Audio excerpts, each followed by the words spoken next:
Welcome to Making a Murderer, Rubberducky YouTube channel. Welcome back, everybody, to the RD Making a Murderer daily MaM reading. And this is the CASO Investigative Reports. We're doing pages 371 through 380, part 38. Page 371. Investigator Baldwin. In the boys' room? Blank. Yeah. Investigator Baldwin. Okay, and then what happened? Blank. He just started he took both my hands and put them like this. Investigator Baldwin. Okay. Blank. So I couldn't move because he was like pushing on him. And he has obviously, Investigator Baldwin. Right. Blank. Bigger hands than me. Investigator Baldwin. Right. Blank. And he just started pulling my pants off me, and I tried to wiggle to get them back up, and I couldn't because he just kept putting more pressure on my hands. Every time I would move up, he would grab them with both hands and move or hold them like this again, and then as soon as I would go back up, he would push harder. Investigator Baldwin. Okay. Blank. And then it just hurt my arms, so I just tried wiggling out of it, and I couldn't get out of it. Investigator Baldwin. What were you telling him? Blank. I told him to stop because he doesn't belong doing this, and he was just in prison for that he didn't do. So why would he try doing something dumb like that? Investigator Baldwin. Did that make him more mad when you told him that? Blank. He goes, sorta. He just laughed. I was like, it's not funny. I said, let me go now. Investigator Baldwin. Uh-huh. Page 372. Blank. And he goes, no, it's meant to be. It's meant to be. And he goes, I'm going to marry you someday. I was like, no, you're not. He goes, when I get all my money, you'll see. I was like, you won't be getting no money if you're going to be like this. Investigator Baldwin. Right. Blank. He always bragged about his money all the time. Investigator Baldwin. Yeah? What happened after that? Blank. I left. Investigator Baldwin. I mean, did he obviously had sex with you? Blank. Yeah. And I kept on telling him no. And you're just, when I would try to get up and pull away, he would spread my legs with his elbows. Investigator Baldwin. Mm-hmm. So did he have, okay. And then what happened? So did he just pull your pants off, and did he completely take off your shirt too? Or blank. No, my shirt was still on. Investigator Baldwin. Just your pants. Okay, just your pants. Blank. Yeah. Investigator Baldwin. Okay, I know we're going to get technical words, and it's kind of gross, but we have to talk about it, okay? So when he pulled your pants down, he pulled your underwear down too. Then he was just on top and he forced himself on you. Or, I mean, did he do oral sex on you? Or was it just, can you kind of describe what happened? Blank. Well, first he would put his hand down my pants. Investigator Baldwin. Okay. Blank. And he touched my vagina. Investigator Baldwin. Okay. Blank. And I'm like, get off me. And I would pull his hand out from underneath it. Page 373. Investigator Baldwin. Okay. Blank. And then he held my hands back down, and he just, I don't know. It's sick. I don't. Starts crying. Investigator Baldwin. I know. I'm sorry, Blank. You know, kiddo, it's going to be all right. Blank. Okay. Investigator Baldwin. Blank. Blank. Uh-huh. Investigator Baldwin. This is not fun stuff to talk about at all. Okay? You know what? I don't want to see him ever hurt you again, okay? Blank. The thing I hated the most was when I stayed away from him. He was sitting there and stared at me all the time. Like he would come into my work and Investigator Baldwin. How would he do that? Blank. He would come in after or at night when he knew I was working, because during the summer, I usually work 5 o'clock to 10 o'clock closing Subway. Investigator Baldwin. Mm-hmm. Blank. And the only other girl that I worked with there is one in the mart. And he would come over by me and say, well, I want a 12-inch blah, blah, blah. And I'm like, And then he would make this smart comment and stuff. I'm like, if you're going to act like that, you can get out of the store. And he goes, you can't kick me out of here. And I was like, you want to make a bet? I can call the manager right now. And he goes, well, you wouldn't want to do that. I was like, well, I'll call the police instead. And he goes, well, you wouldn't want to do that either because everyone in the family would hate you. Investigator Baldwin, what kind of stuff would he do? Would he do that? Did he make perverted comments to you, I mean? Blank. Yeah, all the time. Investigator Baldwin. Like what? Can you give me an example? Page 374. Blank. I can't even remember anymore because I tried blocking it all out. Investigator Baldwin. I know. Would he make comments about having sex? Blank. Sometimes, yeah, until I just ignored him and he was like, you're playing the ignoring game now. Investigator Baldwin. The one time that he forced sex on you, blank, did he penetrate you with his penis? Did he? Blank, what's that mean? Investigator Baldwin. Did he have sexual intercourse? I mean, did he, did his, was he in contact with you? I mean, did he physically penetrate you with his penis in your vagina? Blank. Yeah, because it hurt and I told him to get off me now because he's hurting me really bad. Investigator Baldwin. Did he stop? Blank. No. Investigator Baldwin. Do you know if he ejaculated? Blank. I don't know. Investigator Baldwin. You don't know if he did or not? Was he wearing a condom? Blank. I don't know. He just held me down. That's all I can really actually remember. Investigator Baldwin. But you felt him inside you, right? Blank. Uh-huh. Investigator Baldwin. Okay, all right. Okay, enough about that. I'm telephone ringing. Telephone's for you. There was a year from when that happened till obviously this last fall, okay? And you said he would continue making threats and stuff against you.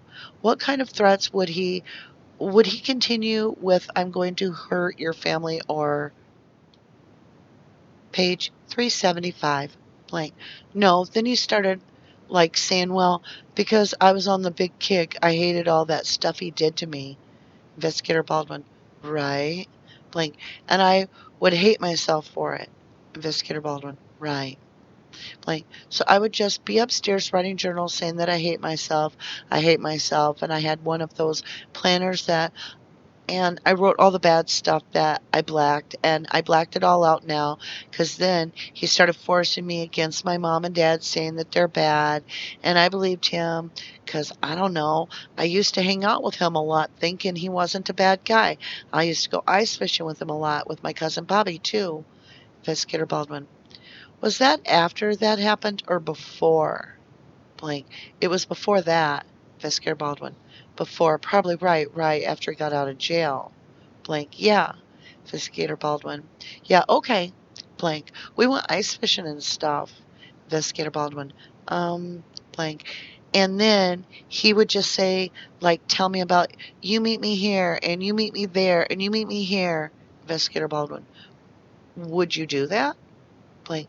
Because he said he was going to go shopping and he doesn't know what to get or whatever for a house. Investigator Baldwin. Mm-hmm. Blank. So I was like, okay, or whatever, I'll come with you. And then he started like you know how an uncle and a niece should kiss goodbye? Well, page 376. Investigator Baldwin. Right. Blank. I don't kiss my uncles goodbye. Investigator Baldwin. Right. Blank. And he would just come up to me and kiss me. And I'm like, what are you doing? I don't kiss my uncles goodbye. And he goes, well, I kiss you goodbye.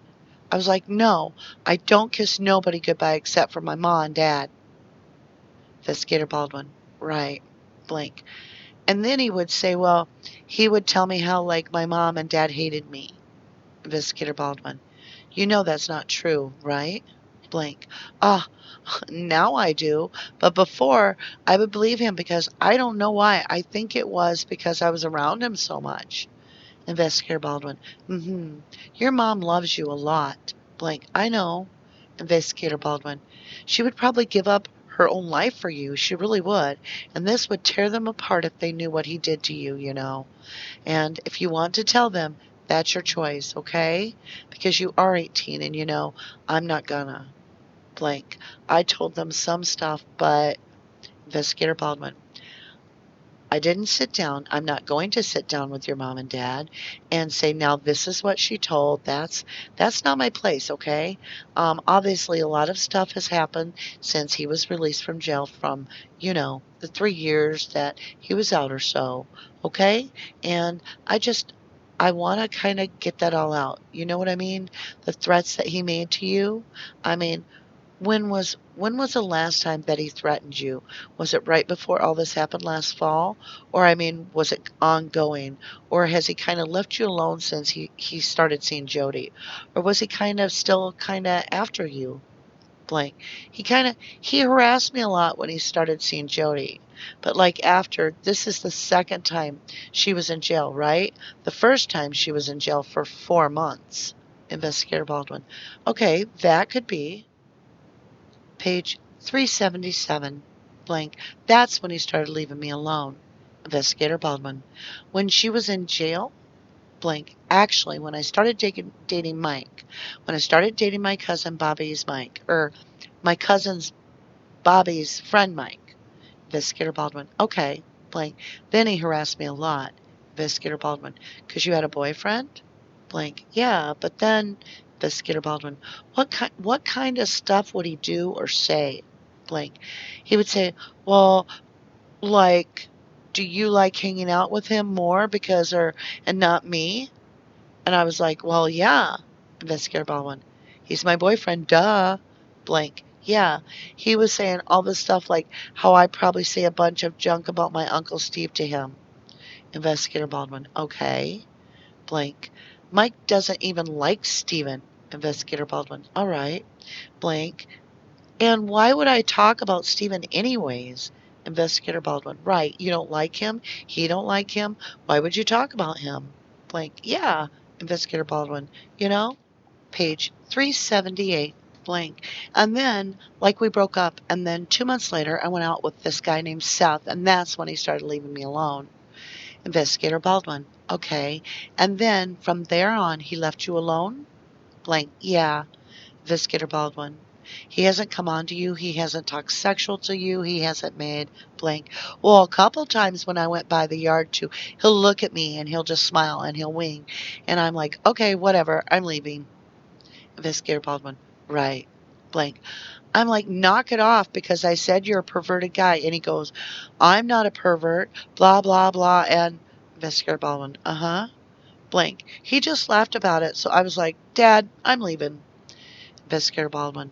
Did he ever throw that back in your face that you guys had sex or we did it once, we can do it again? Blank. Yeah.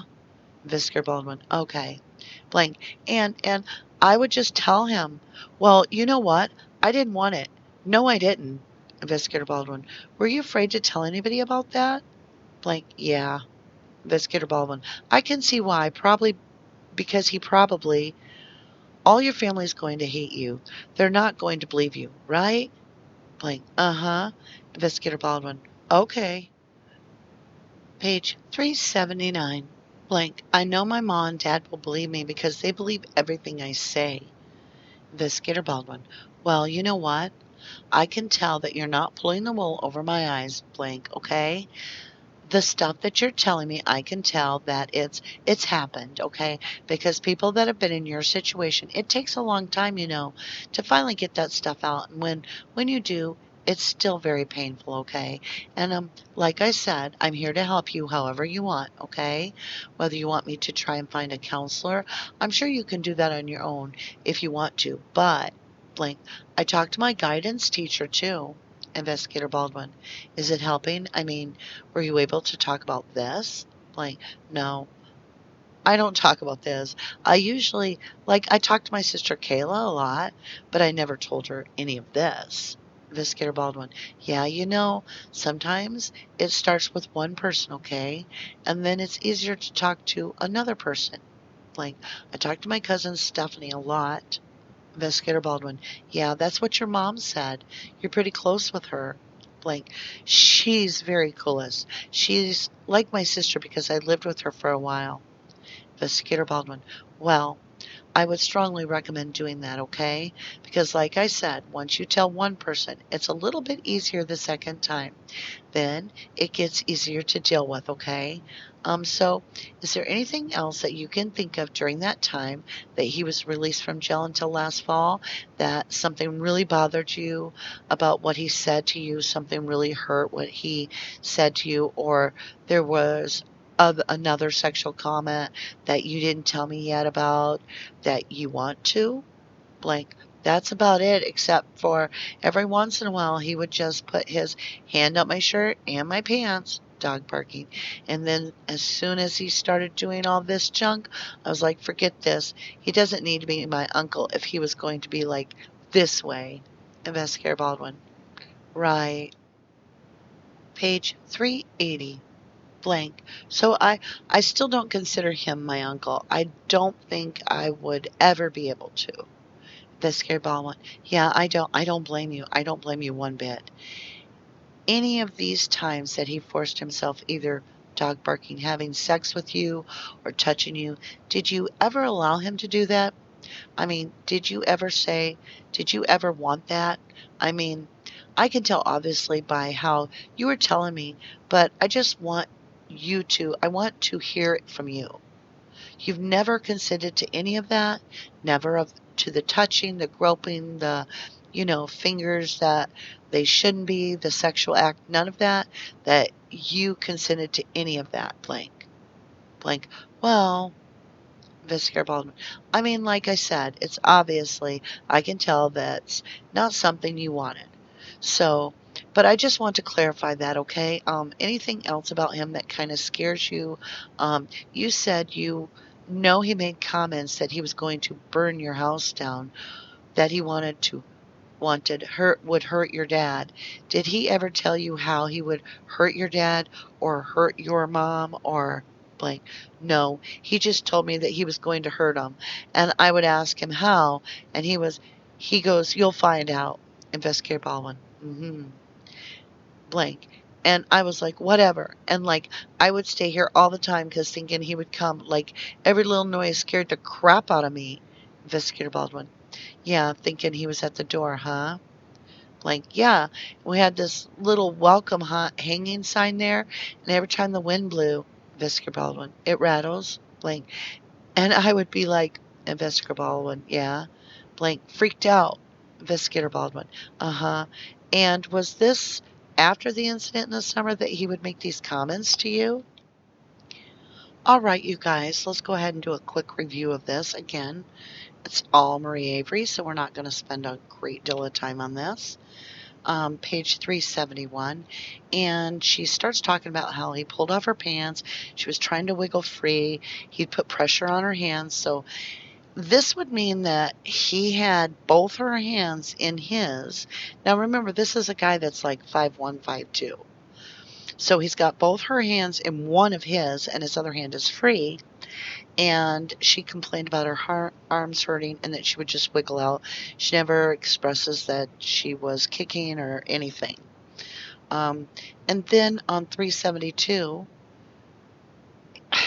she writes, yeah, and I kept telling him, no, you're just, when I would try to get up and pull away, he would spread my legs with his elbows. How in the world did he have her arms over her head and use his elbows to spread her legs? And then she's like, and I'm like, get off me, and I would pull his hand out from underneath it. So how is she pulling his hands out if her hands are held over her head?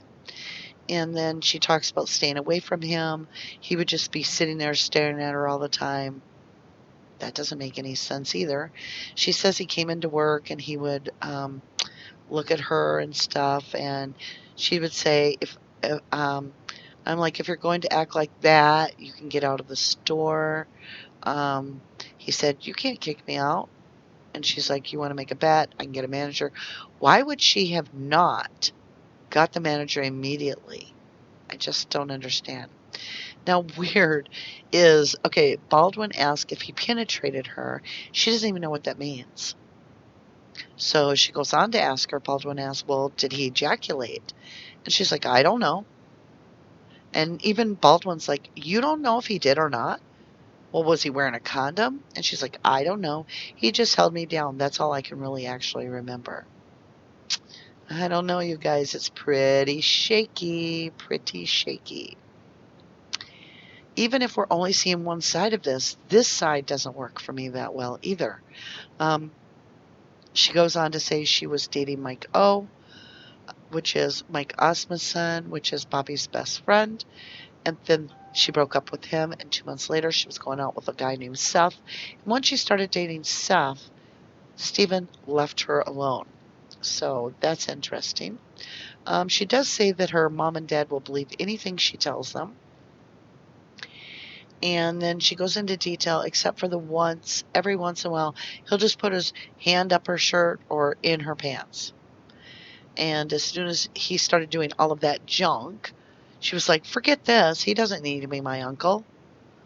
Honestly, guys, I'm at a loss for words through most of this, so I'm not going to say much more about this. Like I said, Earl and Candy Avery have been after Steven. If there was anything to this, I would have thought it would have come out in the investigation in 2004, and charges would have been filed of statutory rape if that had occurred.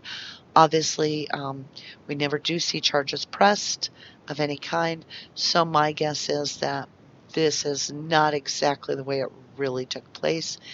Or the investigators, they would have put him to the wall on this. So there's issues with what she's saying. Oh my goodness. I can't wait to get done with this part. It's just no fun. If you didn't do the crime, you shouldn't do the time. Thank you so much, you guys, and have a good evening, and hopefully you'll join me tomorrow.